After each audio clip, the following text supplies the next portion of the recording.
नमस्कार, मैं हूं पूजा वर्मा और जानो जंक्शन पर आप देख रहे हैं खरी खरी। राज्यसभा में सभापति श्री जगदीप धनखड़ जी और समाजवादी पार्टी की सांसद श्रीमती जया बच्चन के बीच जो गर्मा गर्म बहस हुई वो वायरल है, आप सब ने देखा है। बात यहाँ तक पहुँच गई है कि जया बच्चन ने उपराष्ट्रपति जगदीप धनखड़ जी से माफी मांगने को कहा है और विपक्ष कह रहा है कि महाभियोग का प्रस्ताव लाएंगे। आज इसी मुद्दे पर बोलूंगी खरी खरी।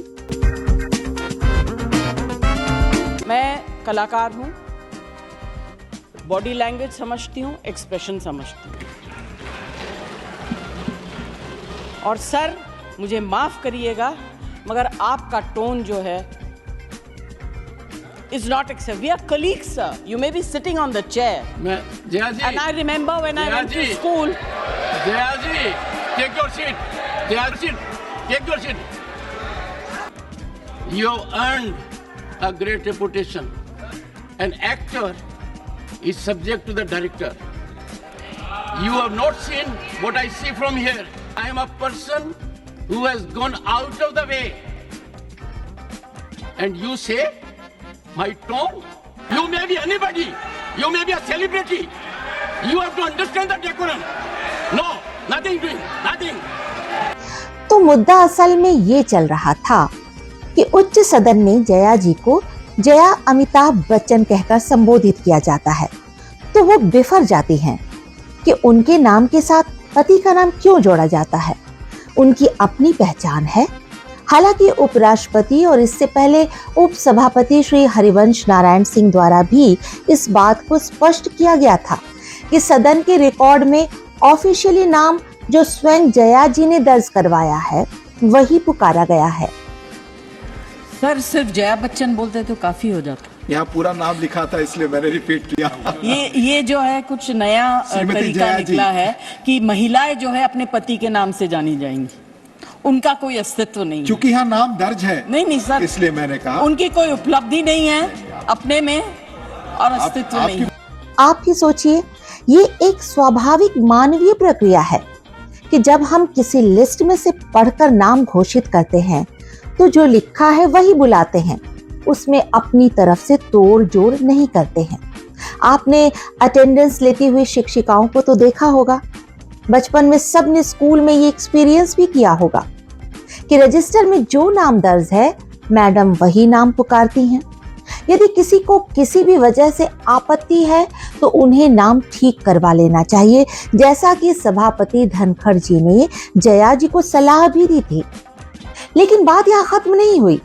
जया जी को ये बताना है कि वो अपने बलबूते पर वहां खड़ी हैं।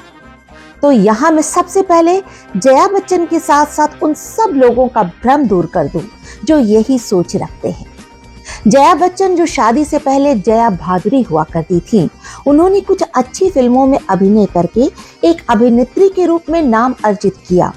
लेकिन अगर वो राज्यसभा की सांसद हैं तो इसलिए क्योंकि किसी ने आपको राज्यसभा में मनोनीत किया यानी फेवर किया, वरना अभिनेत्री तो आपसे बेहतर राखी, रेखा, मौसमी चटर्जी इत्यादि भी थी। आपकी समकालीन अभिनेत्रियों की बात कर रही हूँ, लेकिन वो अमिताभ बच्चन की बीवी नहीं थी और उन्हें कोई अमर सिंह जैसा नेता भी शायद नहीं मिला। तो पहला जवाब ये कि आप सांसद हैं तो अपने पति के नाम की बदौलत। अगर खुद की बदौलत होती तो हेमा मालिनी की तरह लोकसभा में बार बार जनता चुनकर भेजती। हाँ, हेमा मालिनी ऐसा कह सकती हैं कि वो सांसद के रूप में अपने बलबूते पर हैं। दूसरा ये कि आपका ज्ञान इतना कमजोर है कि आप राज्यसभा के सभापति को कुलीग बता रही हैं, तो आपको इतना भी नहीं पता कि वे कोई सांसद नहीं, देश के उपराष्ट्रपति हैं। देश में उनका स्थान नंबर 2 पर है। वो राष्ट्रपति के इक्विवेलेंट है। राष्ट्रपति की अनुपस्थिति में वो राष्ट्र के प्रमुख होते हैं। फिर ये कहना कि आप और हम कुलीग हैं, भले ही आप चेयर पर बैठे हैं, आपकी मूर्खता को ही दर्शाता है। आप भूल गई कि सामने चेयर पर बैठा व्यक्ति आपकी फोटो लेने वाला कोई पेपराजी नहीं है जिस पर आप भड़क सकती हैं। प्रधानमंत्री को एक लोकसभा सांसद कुलीग कह सकता है क्योंकि वो भी पहले एक एमपी हैं, फिर प्रधानमंत्री। लेकिन राष्ट्रपति या उपराष्ट्रपति इन सब से ऊपर है। वे देश के प्रधान हैं, देश के एग्जीक्यूटिव्स नहीं है जया जी। लेकिन अभी असल बात तो बाकी है।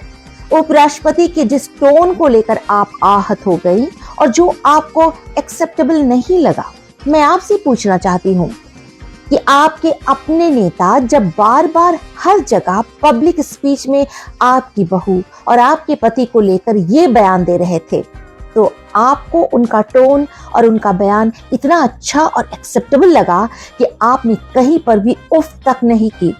कभी कहेंगे उधर देखो भैया अमिताभ बच्चन नाच रहा है, वो देखो भैया उसके साथ ऐश्वर्या राय नाच रही है, वो देखो भैया ऐश्वर्या राय नाच गई। इस बात पर तो आपके लिए ताली बनता है श्रीमती जया बच्चन जी। सोशल मीडिया पर आपके बीसियों वीडियो मौजूद हैं जिसमें आपके शॉर्ट टेम्पर्ड स्वभाव को लेकर झल्ली, खड़ूस जैसे कई तमगे मिल चुके हैं।